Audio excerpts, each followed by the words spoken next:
आपल्या प्रयोगशील शनिवार या उपक्रमांमध्ये आपल्या सर्वांचं स्वागत आहे। मी पूनम शिरसाट, जिल्हा परिषद प्राथमिक शाळा वडाळी। तर बघा बालमित्रांनो, आज आपण एक वैज्ञानिक प्रयोग करणार आहोत। प्रयोगाचं नाव आहे कार्बन डायऑक्साइड ज्वलनास मदत करत नाही। तर हा प्रयोग करण्यासाठी आपल्याला काय काय लागणार आहे? तर एक पारदर्शक ग्लास, एक मेणबत्ती, कात्री, माचीस, इनो आणि पाणी, एवढ्या गोष्टी आपल्याला आवश्यक आहे। तर चला, सर्वप्रथम आपण काय केलं, एक मेणबत्ती त्या काचेच्या ग्लासमध्ये चिकटवून घेतलेली आहे आणि आता आपण ती पेटवणार आहे।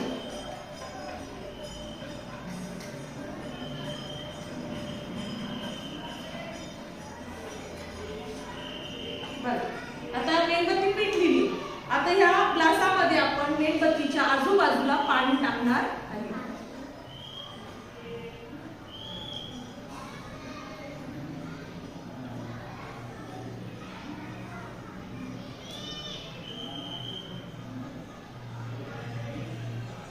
तुम्ही जर निरीक्षण केलं तर पाणी टाकल्यानंतर मेणबत्ती विझली का? नाही विझली, कारण मेणबत्तीच्या ज्वलनासाठी आवश्यक असलेला ऑक्सिजन हा वायू त्याला मिळत आहे। आता आपण एक प्रयोग करणार आहोत पुढचा, तो म्हणजे एक इनो घेणार आहे आणि इनो आपण त्या ग्लासाच्या मेणबत्तीच्या आजूबाजूला टाकणार आहे। आता बघा काय प्रयोग होतो।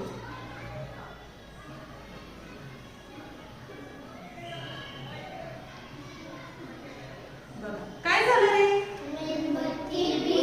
मेणबत्ती विझली। का झालं असेल बरं असं?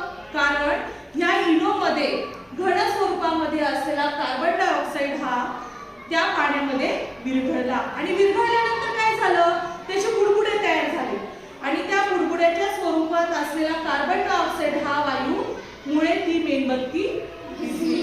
म्हणजे याच्यावरून आपल्याला काय सिद्ध होतं?